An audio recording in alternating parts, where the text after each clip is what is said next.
Karl Marx dildo, model of Marx bust merged with low poly penis in mesh mixer. It doesn't look very large. It's probably about the length of my thumb. Probably had a pretty big thumb, but yeah. Welcome everybody to episode 2 of the YDSA-UW Madison podcast. My name is Gabo. I'm one of the co-chairs. I am Abby, and I'm another co-chair. We are fresh back from our school disciplinary hearing. Yeah. We fucking bodied that shit. So. We did, yeah. Real corrupt process. Not going to get into it, but we'll see. Yeah. I don't know. Okay, so I think we start off here with some news stories. Abby, what have you brought? Mainly I want to bitch about Chuck Schumer. Man, fuck that guy. I don't know. I mean, what else can our Democratic legislatures do? You know? Yeah, I don't know. It's really disheartening. Like, that was sarcastic. Yeah, no, I know, guys. but obviously, but it's still disheartening for me that even, you know, like you kind of hope the liberals will be decent about fascism, even if we understand, you know, that you know that they're going to side with capital most of the time. You know, you have hope. I'm an optimistic person. I know John Fetterman looks like an idiot, but I genuinely thought, what was it, like 3 years ago? I thought he was going to be such a chill guy. No, I have the story there, actually. Really? Well, because when he came into office, he was campaigning on super progressive, like pro-union stuff.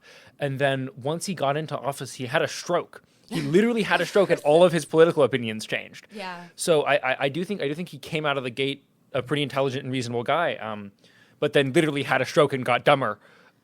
I think you should have a stroke and become a Zionist. Yeah, that would really. My great grandparents would be really happy about that. But my whole Jewish family now is aggressively pro-Israel, which is kind of hilarious. Really? Yeah. No. I kid you not. When my grandpa was doing protests for South Africa, like he was also talking about Israel, like. Oh, you mean anti-Israel? Yeah, no, yeah. Pro-Israel. Oh, did I fuck up? Did I say that wrong? I was like, damn. Really?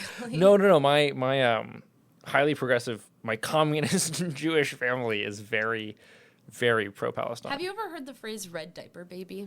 I have. Yeah. I as I understand it, I fit that pretty clearly. I was explaining this to Carter last night, and he was like, "Oh, so Gabo," and I was like, "Yeah. Fucking Gabo, who uses every single conversation to mention the fact that your parents are based." Well, I mean, when I'm talking to other people who are based, I just always feel bad about talking about it because I have such a good relationship with my parents on pretty much every axis. You don't feel that bad talking about it. I don't know. Well, I don't really feel bad about much of anything ever. But it is in my brain that if you're making other people feel bad, I'm talking too fast. I got to watch out for that. Making other people feel bad because I don't know. Everyone else is worse. So true. I really think my dad should meet your dad, and they should duke it out. They should kiss. Of ideas. They should. Yeah. Shout out my dad. Yeah. But anyway, yeah, that was super fucked. I think it's hilarious that they dick rode so hard that they got 9 people. Yeah, I mean, you needed exact. I don't know how close they were to the exact number, but I think it was pretty close. Yeah. Pretty fucked. I don't know. They're always talking about party unity, and then the fucking leaders of the party break with the party the second the party isn't perfectly aligning its interest with capitalism. As opposed to leftists who have hella party. Oh, of course, yeah. Well, okay. Well, we don't even claim to have party unity. Is my point. But they're being hypocritical. We don't have a party, so. Well, I mean, I think there's some little parties. The only party we have is is the socialist social. I did get. I'll leave the person anonymous. But during a 5-minute recess in our disciplinary hearing, I was offered edibles by a member of our organization. Does that person's name start with an A? Yes. Yeah. It was me. It was Abby. Based, that was frankly. Yeah. I don't know. Or Aaron. Aaron Veith. Aaron Veith. Oh my God, I feel so bad. I work so hard to make sure I pronounce people's names right because my name is constantly fucking pronounced wrong. If you remember, I was also recently elected to student government here at UW. What did she say? Gabo? It was somehow. I think it was Gabao. It was pretty rough. My name is Gaboa. Thank you. My name is Gabo. But it's rough. It's rough having a full name that's pronounceable in no languages. Yeah. Yeah. Yeah. I'm eminently pronounceable. Having a last well, name only with in one Smith language.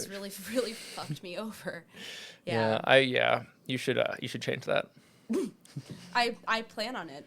When I have my young-based socialist marriage, You'll change your name for your that. wife, of course. My wife, of course. Yeah, Carter's going to transition. Surely. Actually, I'm quite certain that is the case. Yeah. He's been talking to me about that in private. Really? Yeah, absolutely. I wouldn't be surprised in your midnight meetings. Yeah, when me and Carter get together in the middle of the night in his room, you lie in the bed and just talk. He's been confessing to me that he's thinking about transitioning. Yeah, he would. Yeah. She actually. She would. What's your news topic? My news topic. Speaking of so we've kind of talked about the failure of an opposition we have in this country. So I'll talk about the leading fascist, pseudo-fascist regime, literally like unmarked vanning a student protester, Mahmoud Khalil. I'm sure.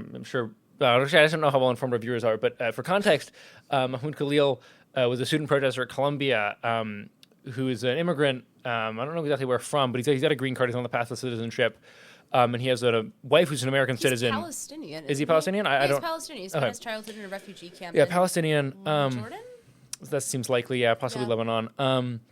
And his wife is an American citizen who's, I believe, 7 months pregnant. That was the thing that fucked me up so bad. That's completely fucking insane, biggest, I mean, we kind of both are, but I'm like the biggest baby pilled baby head. It's almost Baby pilled infant head. Yeah, I think that's why the like trad wife shit got to me when I was 13 or whatever. I'm just fucking. Yeah, I love that shit. She has a disreputable past of being a. I won't get into it. They don't have to know. They don't have to know. I was young and impressionable. Yeah. But all that is to say that I don't know. It got me thinking.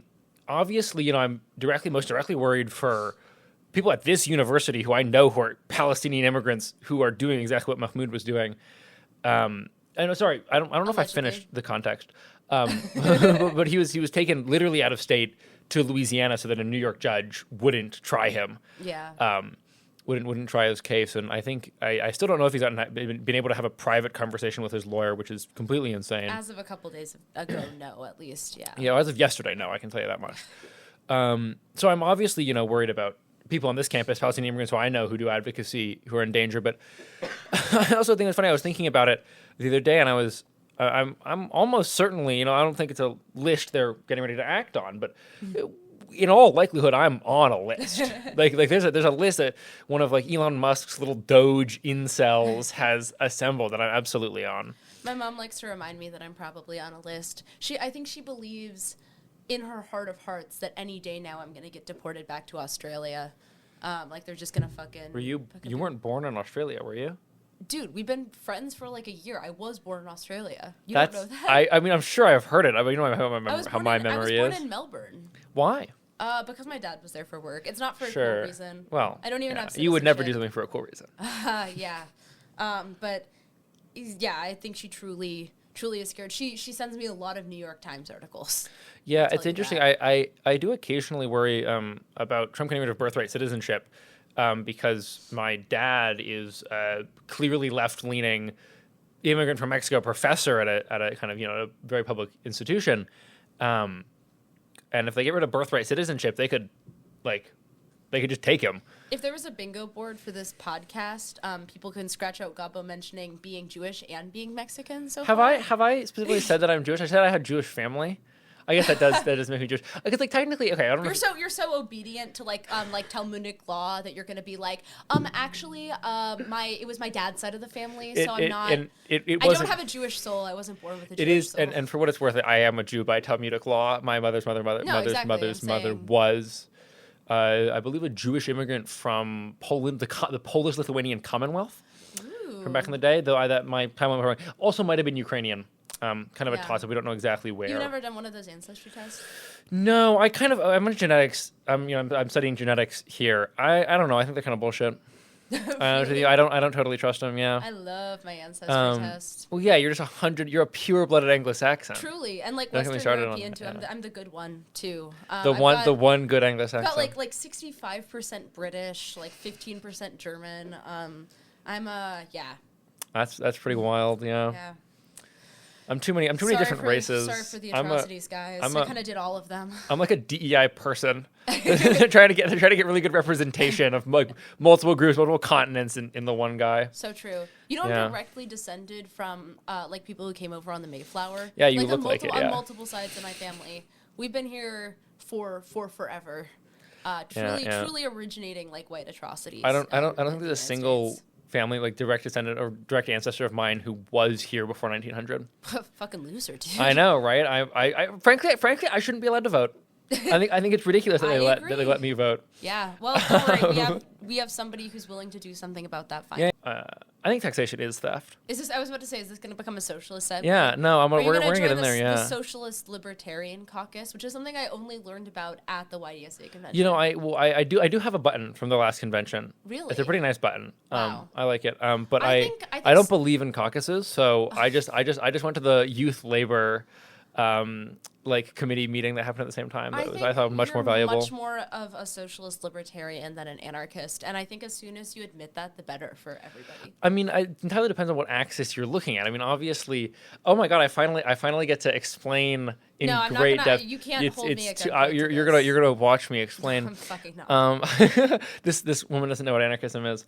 This woman, wow. this white Anglo-Saxon blue-eyed woman doesn't understand. Allegations. No, absolutely. Kristen Gillibrand and Kristen Sinema make me misogynistic. No doubt about it. I would kill her. I'm actually making a threat against Kristen Sinema's life right now. You're trying to take me off topic here. I am. You're working actively. You're not explaining anarchism to me. It's all stupid. It's all stupid, and you can quote me on that. Have you tried reading The Tyranny of Structuralistness? Because I haven't, but I will always say that to anarchists because Halsey told me to. I have read Rosa Luxemburg's Reform and Revolution, which does make anti-anarchist arguments, but I found them relatively unconvincing. I think it's clear enough to most people that as much as the state is a good way of organizing, an efficient way of organizing people, a better world. You know what? A better world is possible. And as much as the state is a functional system, I think we can do better.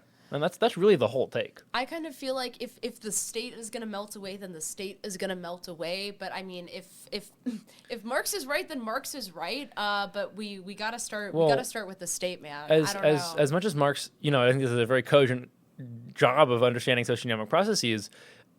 Even he understood that even if it's a process caused by the conditions of the time, not individual actors still take actions that result in the things happening. Sure. Like, a socialist revolution isn't going to happen as much as it's an inevitable consequence of the fall of capitalism. It isn't going to happen unless people do it. Okay, well, when I'm in charge of our new republic, and if the workers tell me that they want to dissolve the state, once we have achieved a worker ownership of the means of production, then I certainly will step down from my personal role. And all I'm advocating for now is a cogent recognition that we can do better as we build our movement.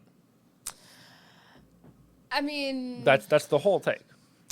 Well, we can agree to disagree on this. Yeah, and as we do, I mean, like, we're both very practical people. I don't particularly care.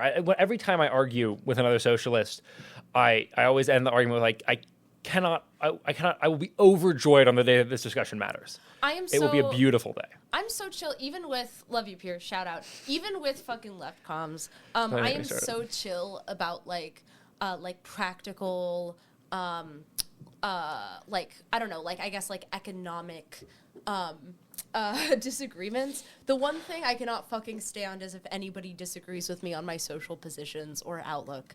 I'm very like, as you know, like I'm so like, not to use this phrase in vain, but like so dirtbag lefty about this. Like I'm very. Oh yeah. I know that we say that we're anti-woke as a joke, but low-key we are.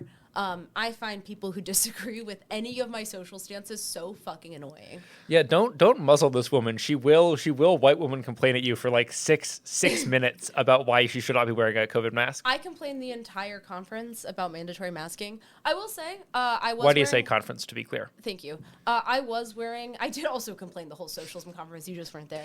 There you go. I was wearing a mask yesterday. I think people should absolutely wear masks if they're sick. But Anyway, not going to get super into this, but I guess this. Oh, you want to know what this is? I should say some slurs. Right here on this podcast. This is going to be my socialist topic. Here's a socialist argument against masking. Okay, are you ready for this? I'm listening. Sorry to cut you off, but this is of course, comrade.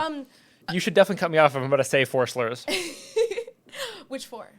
Don't. I got at least 3 backed up that I'm absolutely allowed to say. I was about to say you've got a couple. You can pull out there. No, like I think. Okay, number one, I think mandatory masking is really bad for social cohesion. I think it is detrimental to community building. Amen. I think it's incredibly important to be able to see people's expressions. I think it helps you sort of like build that sense of place. I think if anybody's like, well, like masking isn't like taking anything away. It's like number one, you're fucking like producing a bunch of waste you don't need to produce. But number 2, like people rely on other people's expressions. Like we build connections in this way, and I think it's stupid to take that away. Number 2, the instant that something becomes not a social norm in like broader society, and I mean like broader progressive society, the only people who are still doing mandatory masking are like super lefties. Like the most annoying kind too. Like I would frankly make the point that we're farther left than they are, but I won't argue that at length. But the instant that becomes abnormal, you're alienating yourself from the working class. Literally at the YDSA conference, the catering staff, the union cater staff, were literally sitting there making fun of us. And they should have been. It makes us seem weird and elitist and like so disconnected. Yeah. Absolutely, yeah. I mean, and I'll skirt a slur here. As an autistic person, the facial expressions are huge.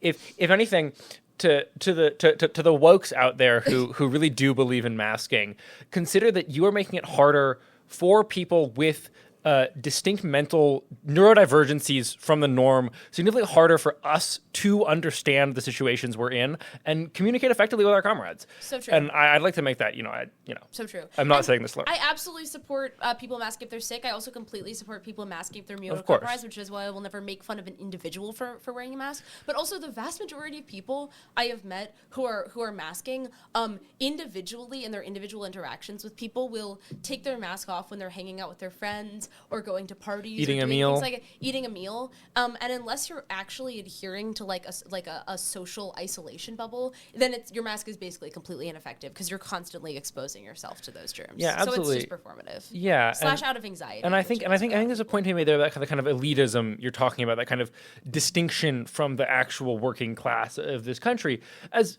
Sorry, I should be clear. Not the actual working class, from the poor people of this country. Yes. Because anyone who works for a living is working class. There are only 2 classes. Wow. Don't get me started on that. Hot take. Yeah, get me on a left. Gabo loves small business owners and likes that they exploit their workers. Well, if they have to work for a living, they're working class, and the capitalist system is exploiting them. Yes. Now they could also be capitalists, depending on the exact nature of the situation, but. Yeah. Let's not get into it. We don't have to get into it in detail. I'm not going to start giving me names and I'll analyze what class they're in. No, but speaking to the elitism you were talking about, I think socialist, to throw out my socialist topic, I'll get a little more into the intricacies of theory here. Wasn't enough. No, I am running back in that direction just to spite you.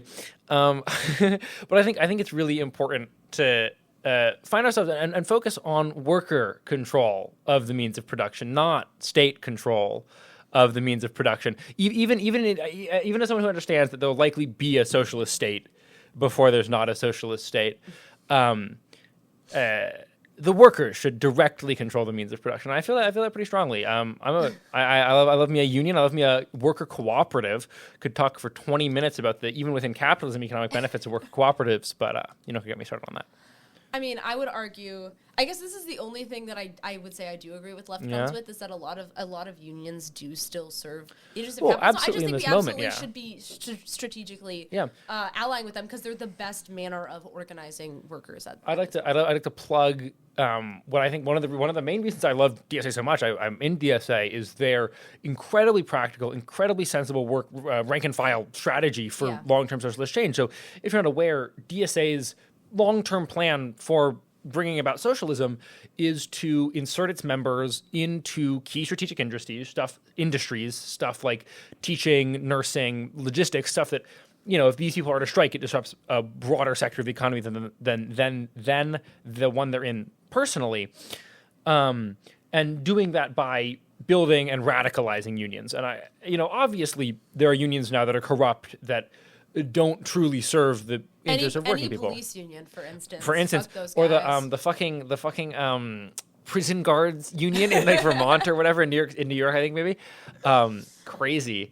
They don't serve the working class. Obviously, tools of capital there. Though I'd like to make the point that they themselves are still working class as much as they, like people in the military. It is not as much as in this instance, in this moment, they are serving the interests of capital. We should be compassionate towards the fact that in a lot of cases, they're forced to work for a living, and this is the living they found. I don't want to be friends with them. I both agree and disagree with you. I think that the argument that like people in the military and cops and stuff are like whatever, like come from these poor backgrounds and this is just their path out.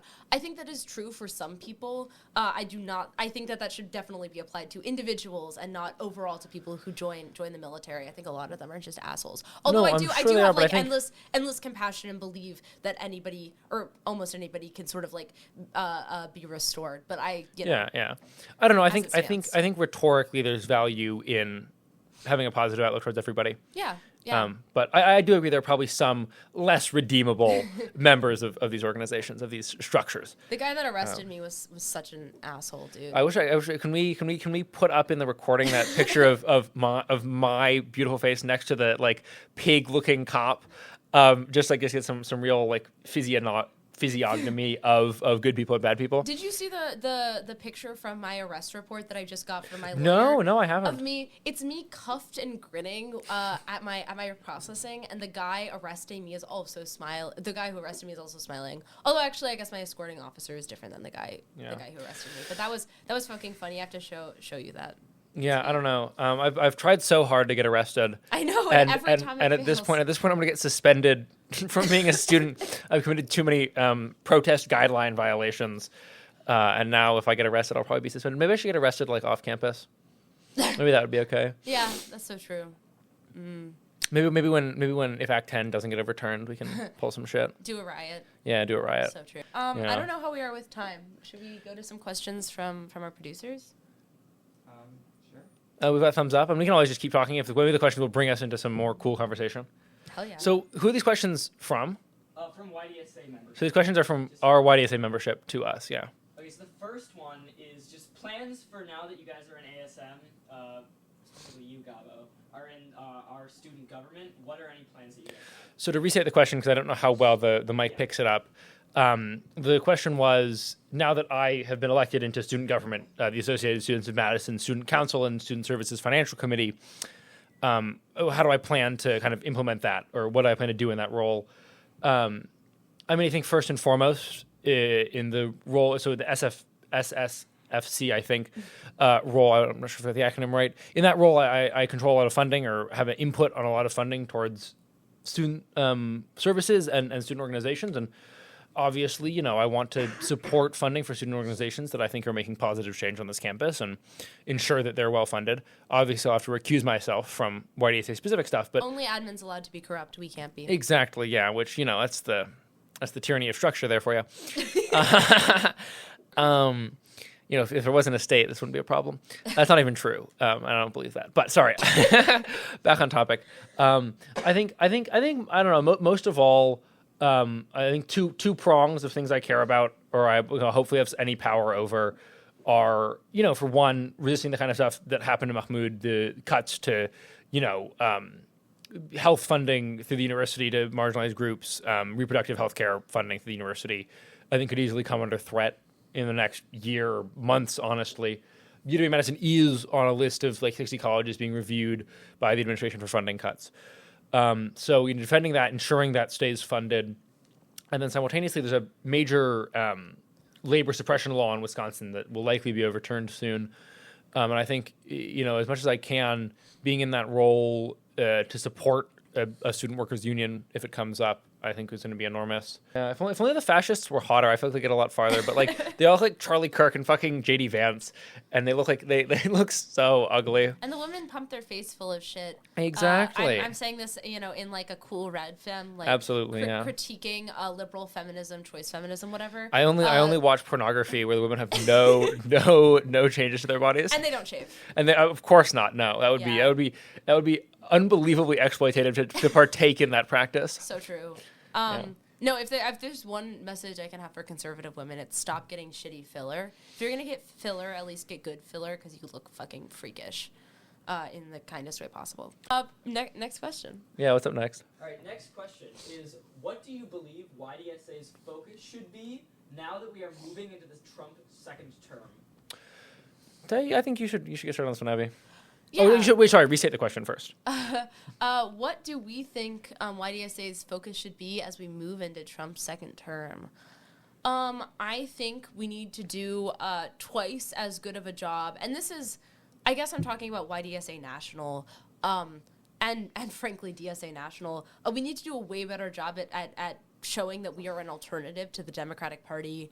I'm becoming increasingly like we need to create a party now pilled, which I kind of already was, but now is the fucking time. Like, I feel like the conditions, if they're not right now, will definitely be right in, a year. And I really want to see us building towards that. I really want to see us running people as socialists, which we are already doing, but double that shit. Like, people fucking hate Democrats. They don't like Republicans. We gotta fucking strike while the iron's hot. To pull back to the news story you brought up about Chuck Schumer, I think Democrats, activists, people are calling into their congressional leadership that they're increasingly dissatisfied with the total capitulation of Democrats in power to the fascist, anti-humanitarian agenda of the administration. And I think you're absolutely right that there's an opportunity here to turn away from the Democrats. I think probably the best timing for that would be to run people en masse in the midterms. Hopefully get some seats, and then if you can have like 4 or 5 people in Congress at that point, I think it makes sense to start a party. I don't know. It's an interesting question specifically about a party because DSA has had such a hard time with its elected representatives in the past. Yeah. AOC was, I think, unendorsed by National recently. She was unendorsed by like her chapter, but I think they've re-endorsed her. I think she posted a picture of herself on Blue Sky with them. But okay, well, that's cool. I mean, in the very least, they still work with her, I'm sure. I guess more broadly, I think, I don't know, in all my kind of reading about how fascist regimes start, especially kind of hyper-neoliberal ones like Pinochet's Chile, for example, I think is a good example of this. A well-organized militant labor movement is almost always the main bulwark, and I'm kind of pessimistic about the state of that in the United States. I think YDSA is, like I said, rank and file strategy is a great one in the long term, but I worry it's not where it needs to be at this point. Not that it's anyone's fault, but that's just how the circumstances have come to pass. Honestly, the real solution to that is being willing to invite people into coalition to form a third party who are not ideologically pure. And I don't mean like fucking like racist. I don't mean like the right populists, but I mean like I personally see no reason that we should not be having AOC, be prominent in a third party. Absolutely. I mean, I agree. And Bernie too. Well, obviously, yeah. Like I agree that I do not agree with everything that AOC says, but also the reality is that AOC, Bernie, and other problematic figures like fucking Vosh have done way more to turn people not to leftism. Not the Vosh mentioned. I know, have done way more to turn people to leftism. I'm gonna have to say the slurs now. Of telling people that Trump is a fascist has. And we're going to have to cede some control on that. Like, yeah. I think forming a third party, building it, and then radicalizing it, as long as it's not founded around the corruption of capital, I think is absolutely possible. Yeah. And I think it's way more important to have an opposition party. Yeah. Yeah, I don't know. The system's so fucked. So true. Yeah. What's our next question? Our next question is, what is your craziest / most interesting organizing moment? Craziest organizing moment? That's a great... So the question was, what's your craziest or most interesting organizing moment? The encampment was so... It's got to be the encampment, yeah. There's an encampment here on UW Madison's campus. Real fucking chaotic. We heard about the encampment days before it was planned to go up. I don't think the planning by anybody had gone on more than a week. We immediately became central to the planning. I fucking ran the encampment kitchen for like 4 days straight. As much as that was, an insane moment and I barely slept, on the fucking grass outside of the library, I really was. I don't know. The most persistent reflection for that for me was the unbelievable generosity of the community and bringing like literally tray after tray, pot after pot of free food. There's the best food ever too. Delicious food. There's a Middle Eastern restaurant, a halal Middle Eastern restaurant from Madison, brought just time and time again, amazing food. Yeah. Yeah. I both do and don't miss the encampment. I don't think I've ever felt that level of community support and solidarity. And it really did, I think, change me as an organizer and as a person. It was also super fucked. I slept there for 2 days, and then I got a sinus infection so bad that I was perpetually feverish and I was non-functional. And then a close friend of mine got arrested, and I ended up having to step away to do basically full-time jail support because it was really, really fucked. Yeah. I would say I have a lot of kind of funny stories from the encampment. I don't know whether you know this actually, but I was the person who was awake and alerted people that the cops were pulling up because I was crazy. I was the only person who was awake at the time almost. Yeah, I wasn't sleeping over that night. But the reason that I was still out of my tent was because I came back from peeing in college library. And I saw these two people who I saw this woman named Susie, this unhoused woman named Susie who was around, who was talk about woke language. She was fascinating. Sorry, homeless. She was very just holding you accountable to your principles. I thought she was mute because she would use ASL and didn't speak, but then she would start breaking out in the national anthem. She was really chill though. She cleaned shit. She was rad. Anyway, I saw Susie running away and these two people losing it, and I came over and I was like, what was happening? And the guy was like, she tried to give me a lap dance and then wrote me this and showed me this love note that Susie had written him that was pretty sexually charged. Anyway, wow. So I was up being are you okay? When the cops pulled up. That was funny. Also, I had a really embarrassing moment when Olivia and somebody else asked me who my camp crush was, and I didn't realize that they were talking about the encampment. So I was like, there was this counselor when I was little who had pierced nipples that I thought was really hot, and they were looking at me like, what the fuck? And then they lost it. I was so embarrassed. That is pretty fucking hilarious. They thought it was really funny though. Yeah. Shout out the encampment. What was I talking about? The encampment. Yeah. I could do a separate podcast. No, we could do a 4-hour long podcast about the encampment. I think that'd be fun. I'll put it in my book. Yeah, well, we should write a book together. We should write a book together. Yeah. So true. Next question. Yeah, what's up? Next Any more questions? Yeah. Okay. If a food additive gave you a fucked up superpower, which food additive would it be, and what superpower? So the question is, if we're getting very, very far from the, I some fun questions are good. So the question is, I have an easy answer. If there's a food additive that gave you a crazy superpower, or fucked up superpower, what would the additive be, and what would the power be? So go ahead, I would go. I mean, this one's simple for me. Red 40, totally causes ADHD. I've got really bad ADHD. I'm right now. This is me, medicated. But unmedicated, I go fucking bonkers. I think I've seen it, fellas. It's true. It's bad.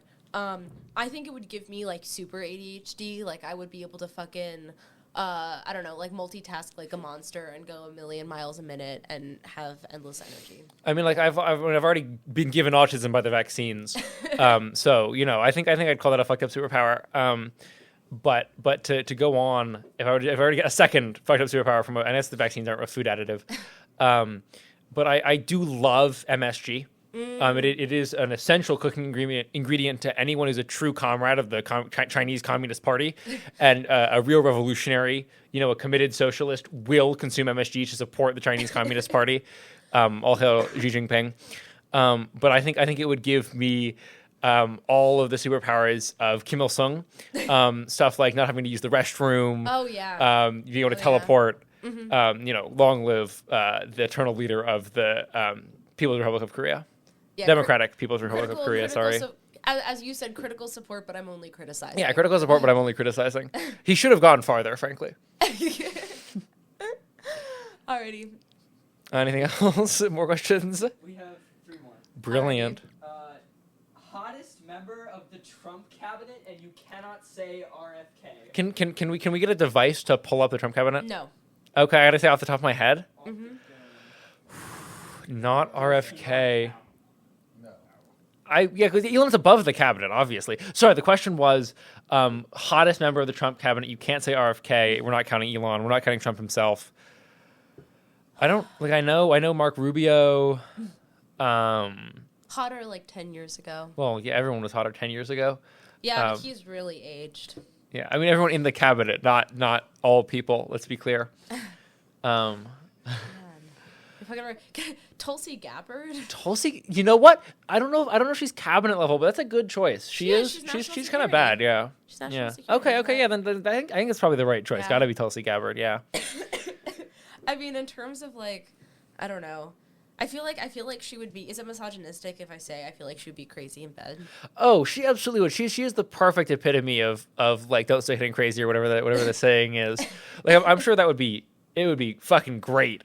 But she is trying to convert you to her like weird Hawaiian cult afterwards. I don't know if people know about that. I was about to say don't implicate Hawaii in this. I think she's on drugs of her own. Oh well, I'm sure. No, but she literally is like an active member of a cult. Like she gets orders. Seriously? No, dead ass. Yeah. She's part of some crazy Hindu offshoot cult, like led by this guru, who like funds a bunch of her political ventures, and like so she still regularly meets with him. And I'm like, that's amazing. I don't think it's even a conspiracy theory to say that she's definitely taking orders from him, and probably Dick too. He's cashing in. He knows what's up. Amazing. I think that's a solid answer. Oh, let me follow up with a second answer. JD Vance's wife. But she doesn't count. But she is gorgeous. I know she doesn't. But again, a rare instance where I would absolutely top just for the sake of cucking JD Vance. his kids are really cute. Yeah, because he wouldn't. Yeah. Yeah. I'm off of Twitter. Aviva got me using Blue Sky. Yeah. But anytime I open shout out Twitter, Aviva.gay on Blue Sky, great account. But anytime.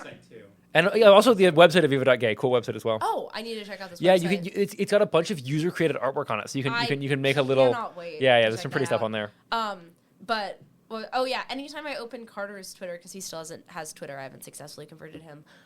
It's those fucked up pictures of JD Vance, like the ones where his face is just like really fucked, and Carter loses it at that shit. He would. She would. She would. All right, next question. No, I'm gonna hold us back for 1 second. I need to be horny for 1 more second. Because as much as I would top JD, as much as I would top JD Vance's wife for the sake of cucking him, I would also I almost throw it out there as like a high powered lawyer woman. I bet she would put on a strap for me. Money down. This is just how Gabo operates. He's a fucking fiend. It's not. I don't even have that much sex. I'm just slay with it. Yeah, TMI for our members, I guess. No, they can hear this. They've been to the socials. They must know. where his feet go everywhere. Question is, okay, so imagine you're having dinner with Marks. Who's paying / cooking? And who's eating out who first? So I'm so sorry. This question does not help. The question is, if you have dinner with Marks, who's paying and who's eating out who first? I'll let Abby take this one away to try to, I don't know, control myself for a minute. Oh man, I think I would be cooking for Marks because there's no way he's that much of a feminist. I will say, I bet Marks was a munch. I think you're probably right. It's a known fact that Marks was both a drunkard and a sex fiend in college. That's established. I think absolutely. Again, I would cook for Marks. I would be Marks's housewife in an instant. And I wouldn't let him blow me. I don't deserve the touch of his beautiful supple lips. That's really. I just give him like 3-4 O's and we'd call it a night. Although actually with his beard, I might not be able to like that shit would hurt. I don't know. I kind of imagine it's kind of soft and silky almost. Do you fantasize sexually about Karl Marx, Gabo? I mean, like, it's not. I don't. It's soft and silky, his supple lips wrapping around my cock.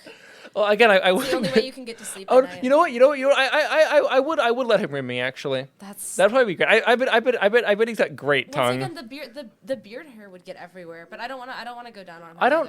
You wouldn't go down on him? If the beard on his face is big, you won't go down on Bush? I will not on a man. Really? Not. Last we talked, I thought you were pro body hair. Let's run this back. Let me rephrase that. Let me rephrase that. A natural, normal one, yes. The level that Marx is rocking, no. So I'd like to throw it out there. I don't think that the cock to bush ratio. And this is so like maybe you have to cut this whole thing because this is literally no, they can't possibly cut this. I don't think the cock to bush ratio would be reasonable. I think I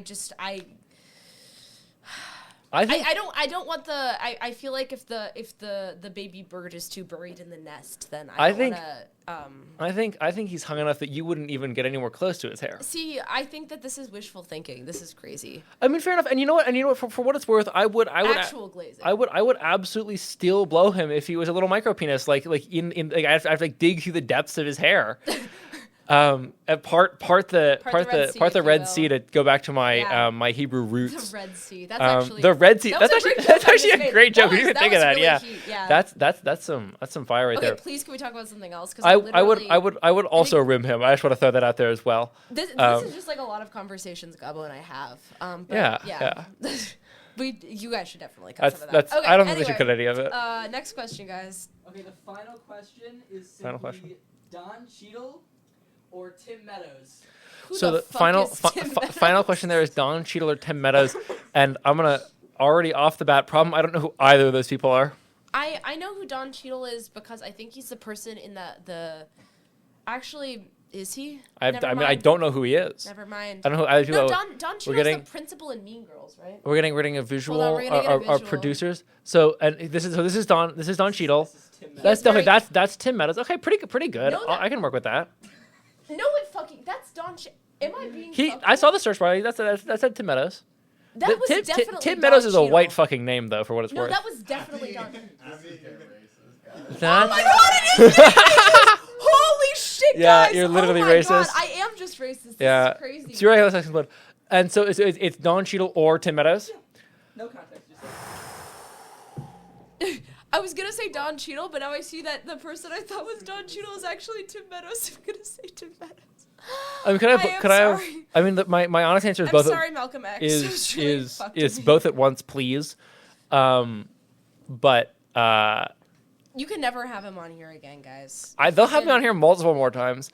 We have this running bit that like anytime Gabo says something weird and sexual, we have to electrocute him, but he would definitely like be. That's into that, barely so a running bit. That has not been mentioned in months, at least to me. Really? Do other people have this running bit about me? I probably said this to Carter. Yeah, well. We started on Carter. She is absolutely down. I'm sure. Don't get me started. Yeah. I don't like pain though. I'd be into the collar. See, I think what we need to do is instead of having a socialism podcast, we need to have like a sex advice podcast. I wonder if Sex Out Loud would give us a podcast. Sex Out Loud should not give us a podcast. The Sex Out Loud should give us a podcast. No one is more out loud about it than me. You are loud. I am loud. I'm also known body positivity enjoyer. Yeah. I'm less shameless. Hashtag suck all cocks. That's not YDSA does not endorse that. YDSA as an official representative of the organization and a member of the steering committee, I officially endorse hashtag suck all cocks. Undemocratic, and from an anarchist, I expected better. Well, also lesbian phobic. I'm not gonna put it unless you're a lesbian who likes sucking cock. I'd like to put it out there. Sorry, I should have defined this part of the vision. Pussies are cocks.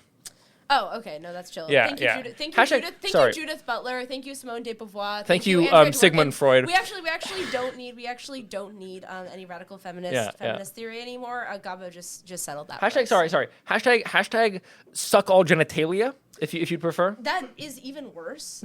It is. It's way worse. Also, YDSA does not condone that. Slobber all over that shit. Don't say that. I'm so sorry. They let me off the leash. I haven't eaten in too long. I was super formal in the hearing. If this goes on our Instagram and people never literally fucking Ben Rothman. Ben Rothman in his senior year. Ben Rothman. I'll get more Tinder matches. Money down. Famous hater is going to write an article about how YDSA is encouraging people to have like whatever debaucherous. I think we should. I truly believe in the full expression of human joy and love, and I think that takes a lot of forms, and I support them all. Wow. And I think that's a statement I could get a general meeting vote to approve. That's probably true. I cannot condone that. Literally, we're gonna get like Title IX. We're gonna get Title IX as one of the handful of women in this org. I'm gonna make a complaint against you. And that would be reasonable, but I'd like to go through the full hearing process to determine my guilt. So true. Reminds me of the Paul Simon song. Me and Rosie down by the schoolyard. Julio down by the schoolyard. I love Paul Simon. I don't like that song. We've talked about this. Yeah, we have talked about this so many times. You have weird Paul Simon song takes. I just love. Charlie has worse ones though. Charlie also likes Paul Simon. It's just that Charlie's mom thinks that he's racist or something. It's not perfect. The album Graceland is one of the best albums ever released. One of the best pieces of human media ever produced, frankly. Literally so true. Me and Julio down by the schoolyard is a boring ass song. I don't like it. Me and my brother have theorized literally for years about what the crimes in question are. And we as we scrutinize it, we've only come out with more questions than answers. It could be anything from like smoking weed or drinking underage to like crazy gay threesome. Wishful thinking, but yeah. I think the song. I think there's support in the text for gay threesome. I think Paul Simon is very heterosexual though. Well, I think so too, but I think he could have experimented. He could have been experimenting back in the day. Who knows? That's true. Paul Simon, I would love for you to come on this podcast. Talk about some of the things I'll refrain from saying anything explicitly, but if we recall my general stances on things, I think we can connect that to Paul Simon pretty cleanly. Yeah.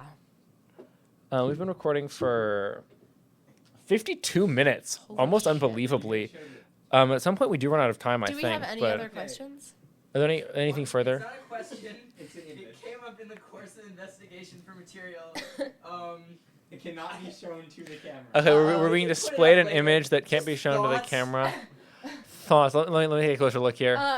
I'm gonna just describe what I'm seeing right now. Sure. Yeah.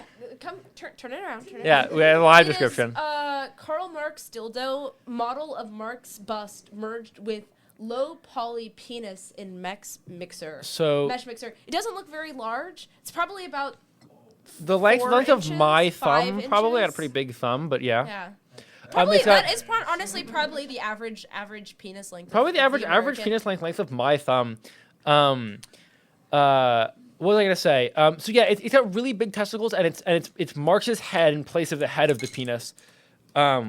This is I'd say roughly the accurate. Like this appears to be 6 inches here. I think that those probably a little. This actually is probably a little smaller than that. Have I ever told you that in my this is old residence actually hall? an amazing piece of equipment. I think I might have to figure out where this is purchased. Literally just 6 inches. Average penis size, just to be clear. Just whip that out, like fact check people. Yeah, I will bring this to. I'm gonna get one of these and bring them to every hookup I go to. My claim to fame not my claim to fame. I was personally proud of this. Nobody else fucking cares. At my residence hall, there was a contest. Mostly among men to see who could, without looking, like pull like a tape measure out to exactly 6 inches. Yeah. I got exactly 6 inches. I was so proud she knows of what's myself. Up. Yeah. I do. What can I say? But yeah, that was a proud moment for me. Yeah. Sorry, Mom. Yeah. Good for you. I love you, Mom. Mom, you were the one who fucking made me this way. My mom is freakishly sex positive. So. Oh, don't even get me started on my parents' sex positivity. I bet your parents were fucking. My mom. I bet your parents still both walk around naked. Oh yeah, I've trust. Trust. My mother works in sexually transmitted disease prevention and surveillance. So I've been getting the talk regularly at the dinner table. For a decade now, if not longer. That is similarly, my mom very openly talks about all manner of sex. She also has this game that she plays where if one of my brothers makes a joke about balls, she'll be like, "Oh, you think balls are funny? Do you want to talk about balls? Do you want to talk about your father's balls? Do you want to talk about your testicles? Do you want to talk about anything about your testicles. Let's all discuss your testicles since you're so interested in talking about it. And that shuts that shit down so quick. Oh, absolutely. But it makes for terrible family dinners. And she fucking calls me a prude all the time. She thinks I'm the biggest prude I think it makes her better. Like now, obviously when I was in high school, it was embarrassing or whatever. But I think now it makes for better family dinners. I recall distinctly a conversation between me, my mother, and my grandmother about how I believe a piece of a crossword puzzle really resembled a penis. And we laughed about that for a good 5 minutes at the dinner table. That's wonderful. Yeah. I would kill myself if I had to talk to my grandmother about sex. Oh, my grandmother is pretty based, I gotta say. I don't think that she knew all that much about it, considering that she had like 2 kids as a teenager. But yeah, I don't know whether she knows how. Or not. I probably shouldn't say that about my own grandmother. Is it about? Are you about to say some weird shit about? I'm not. I've stopped myself. Yeah. And like, what could that possibly mean? It's like pure. It's like I shouldn't say it because it's pure insane conjecture. Literally, and I have no reason to believe any of this. We have not talked about socialism for at least 15 minutes at this point. I'm pretty sure. Okay, well, I'll circle back around. I think that let's hit some ethicality of sex work takes. I think that's like a good pivot. Ooh, I actually I'm down with that. Yeah, I think we should throw out some takes here. Mixed feelings. Really? Let's hear your take. I want to hear yours first. So I do tend to align with a lot of like rad femme stuff, not in like a turfy way, but like just generally put that down. Generally with rad femme stuff, and I do agree that that like porn and a lot of like BDSM and stuff is just a manifestation of patriarchal violence, and that a lot of women who are like, oh, I'm fine with that. Sort of don't realize that that's a manifestation of that. I think that like things like choking being so normalized in porn and in media is really harmful to women. What about non-women who like getting choked? I think that if you're a queer man, you probably are also like genuinely. I think it's a genuine question. Also, probably subject to like manifestations of that becoming like widely versed. And that doesn't mean that I don't fully believe that women do feel like that does turn them on. But similar to everything else with choice feminism, like you cannot separate your own wants and desires. It's like saying I like wearing makeup. I like wearing makeup. I think I look hot wearing makeup. But I can't separate that desire from the fact that I live in a society that rewards that, right? And so I do think that porn is really harmful. At the same time, I don't think there's anything inherently wrong with like looking at or enjoying I don't know, like seeing people naked, and also with specifically sex work. Like sex work has been around for forever. It's like an incredibly human thing, but also patriarchal violence has been. And although I want to say like work is work, and I do support all sex workers, like complete support to sex workers, obviously, and it should be decriminalized, obviously, if not legalized. I don't think that makes it like a good thing. I don't think it's good for people. I think it's generally harmful. I think a lot of it is really degrading and also physically damaging. Like a lot of porn stars have to get like serious reconstructive surgeries, so yeah. Source? No, sorry, I jest.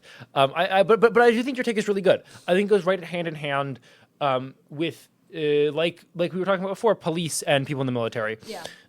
Where and honestly, I even think they're probably worse. But it's important to understand it as a outcome, as a result of the material conditions and of the system we're in. This is not us saying that sex workers are bad. Oh, like, obviously, I think that's clear. But both sex workers and like say people who join the military to be able to afford college are put in an exploitative position by the system. Yeah. That as much as I'm sure there are some of them who would have wanted to do it anyway outside of the system, it's indistinguishable at this point. Yeah. I think, and this is kind of my take on a lot of things, the thing itself either it isn't inherently bad. It's the exploitative nature of our society that makes it bad. Yeah. If in a beautiful anarcho-communist utopia, I imagine the number of sex workers or porn stars would be far lower than it is now, given they wouldn't have to, but it would still be there. And I'm sure some people just love fucking. Frankly, it would be hotter. It would be hotter. It would be better. We're being told to shut the fuck up. I think we probably lose the room here. But I'm going to thank everyone who's listened. Love socialism. I love socialism. And this has been the second episode of the YDSA-UW Madison podcast. The second episode of. Oh, sorry. Yeah. May I ask, Mr. Producer? Oh yeah, can I plug poli-sci really quick? Absolutely, yeah. Poly-ed. Sure. We did a reading of Anarchism really stands for by Evan Goldman. So if members are listening to this, go to Poly-Ed Book Club and you'll learn more about And what time is that?